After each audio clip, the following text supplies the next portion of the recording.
Hey, I want to welcome everybody back to Styrene Relics. Well, I've got a final, and it's on my buddy build with Dan the Man over at 60s Rule Channel, and I want to show you that. But first off, there's Dan's card.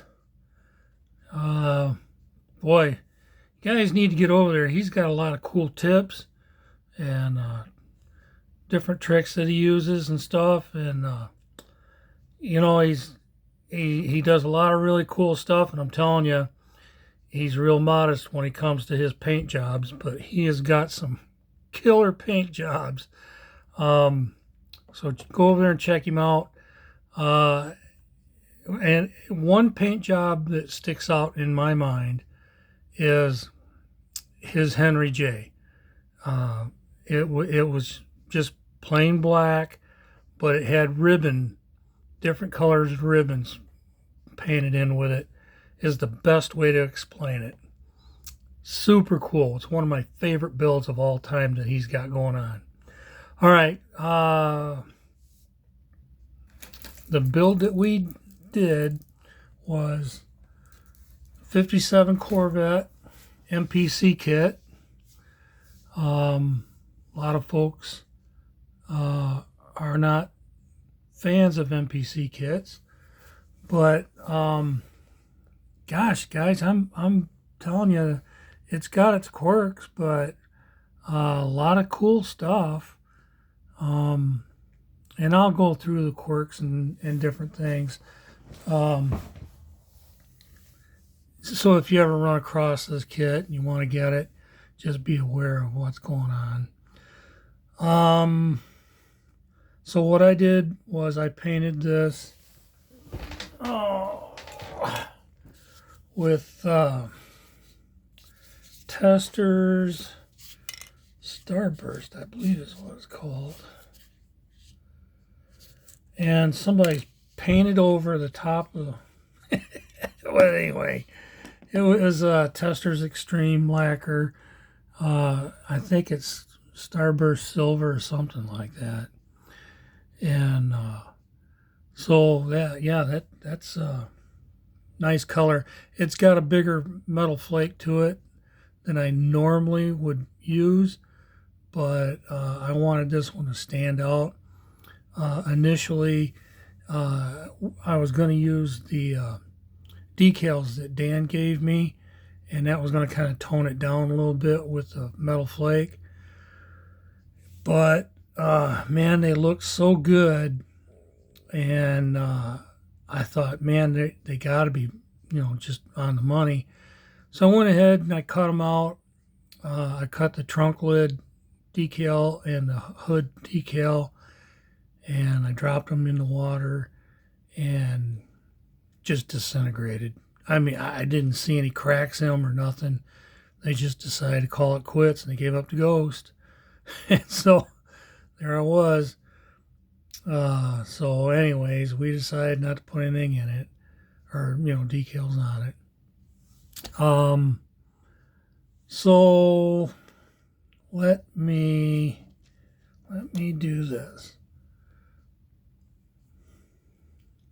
I'll open up the hood. Now, on this hood, the instructions said not to use the hood hinge up here if you're going to use the tunnel ram and the 2.4s. But you could use it if you were going to run the blower. It didn't make a whole lot of sense to me, but the height on the velocity stacks is probably why they had you not do it, because by the time you cut this tiny piece back and the hood hinges to the front, it would have been a big horseshoe, and I think that's probably why they said not to do it. So I put the contingency stickers on the inside, or some that I had kicking around. So that's how we look on, with the engine hanging out there. I removed the roof. Mine was convertible. Dan didn't have the convertible in his kit because it was, a builder at one time. And so I gave him a hard top, removable hard top. There we go with the inside. I added the fire extinguisher. I don't know if it shows up, but I drilled the holes out on the steering wheel. Added the tack on the dash, and let's see, the roll bar. The kit does not come with a roll bar. This kit, but I believe other 57 kits come with a roll bar, but this one does not. So that roll bar is out of a 40 Ford. I cut it down, and then I used my Fusion Firm chrome, and I chromed it. You can see the chrome around the wheel or the seats. I did all that with that Fusion Firm, and it turns out pretty nice. Good stuff, guys. It really is. I can't say enough about it. And then around in here, chromed all that.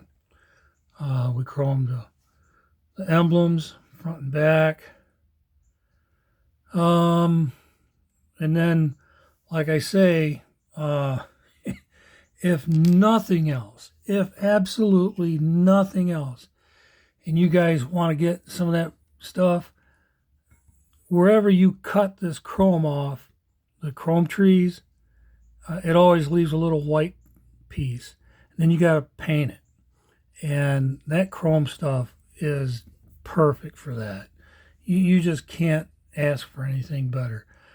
I found that if you dab it wherever you cut it, that it does better than brushing it. The brushing works great, don't get me wrong, but when you cut that off, and you'll notice that it works just a tad better if you just dab it.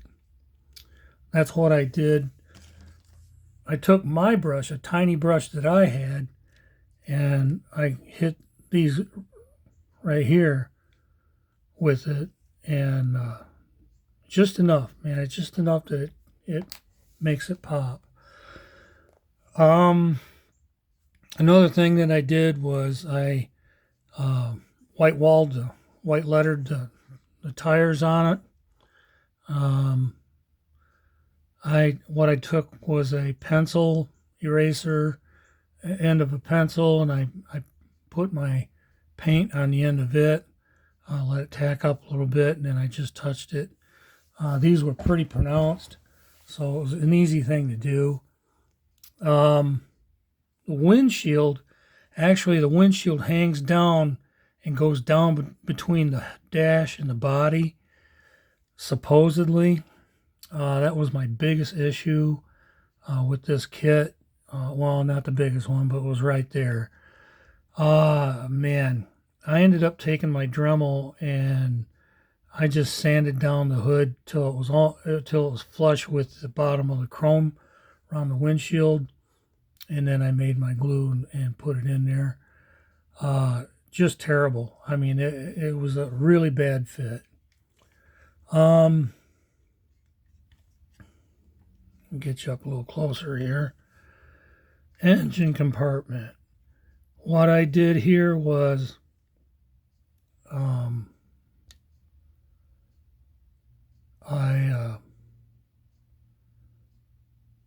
I'm trying to get a little better focus, guys. I'm sorry. What I did here was I wired the spark plugs in, and I wired in the generator. Just going a little piece of wire going from the generator to the firewall. The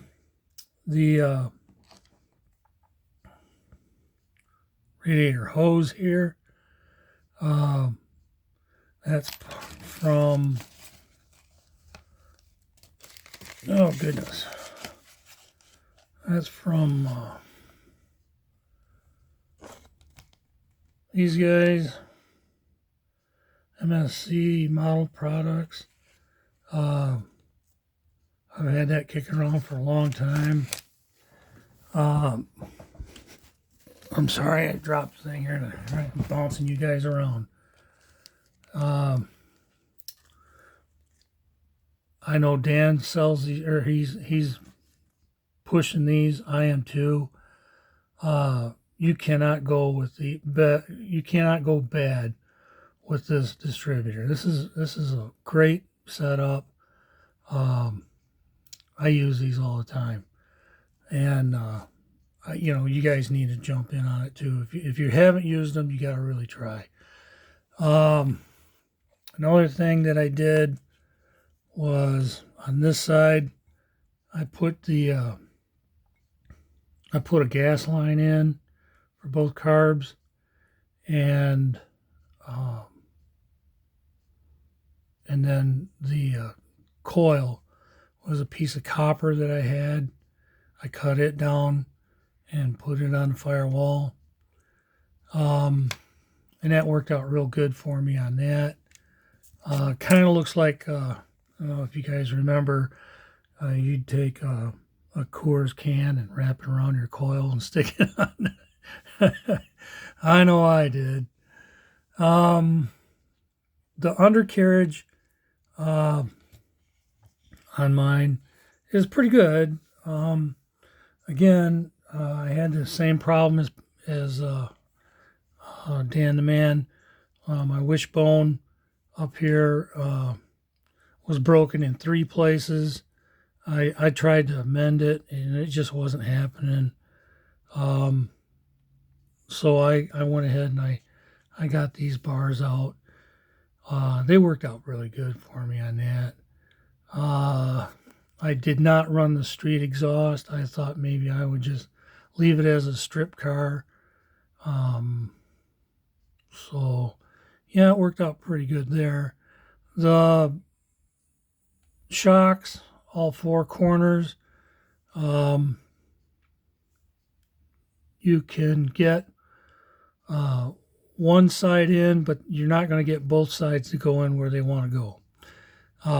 They're just too long. You could cut one end off and try it, but it's going to be too long. It's another bad thing, a flaw that MPC had going. I didn't want to change them up. I had already painted them. You cannot tell, but I painted them as Morosos. I've got the blue Moroso, but it's on the wrong side. I thought I had it on the right side, but I don't. So the Moroso paint job kind of was a bust for me. The other thing was the stick shift, the shifter. I changed that out because I didn't like the little bitty one that was in there. I didn't want to run the console either, so I opted to go with one in the box kicking around. Speaking of out of the box, this kit does not come with a master boost, a master brake cylinder or brake booster. So it has a hole in the firewall, but it doesn't have, it doesn't come with one. So what I did was I took a 1956 Ford heater core, and I cut the box off it, sanded it down, and I used that as the brake booster. It looks close. It's not really right. I was going to put a little wire loom up on the top to give it a little more realism, but I didn't do it. The only other thing that kind of sticks out right here that kind of bums me out is there's a tiny little turn signal that goes below each headlight, and they're tiny. I mean tiny. One of those escaped and went into the abyss. So I don't know where it's at. I can't find it. So I gave up on it. Let's see. I think, guys, that might be about it. I had a blast doing this. Dan the man and I, we just had fun with this. I mean, every time I turn around, we were talking either on the phone or texting one another. And it was a great car to choose. A lot of fun. I recommend it, guys. I mean, if you want to build an old Gasser, you know, the MPC kit isn't bad. I mean, it's got its flaws, but don't they all? And that's why they call it modeling, right? So, anyways, I want to say thank you very much to Dan the man. Well, that ain't going to work, is it? Appreciate it, buddy. I had a blast. Go over and check him out, guys. He's got some really cool stuff. If you guys need a shop card from me, shoot me an email. I usually have my email address in my description. I'll be glad to send one out. And one really quick little side note. Dan, I got your card for the 60s group build, psychedelic group build. Appreciate it. I'm late. I'll wrap that one up here real soon. It's going to be going back on the bench here real soon. Well, guys, this has turned out to be a little bit longer than I really anticipated it to be, but I sure had fun building this. All right, guys, be good, be safe. Come on back again. Talk to you later. Bye.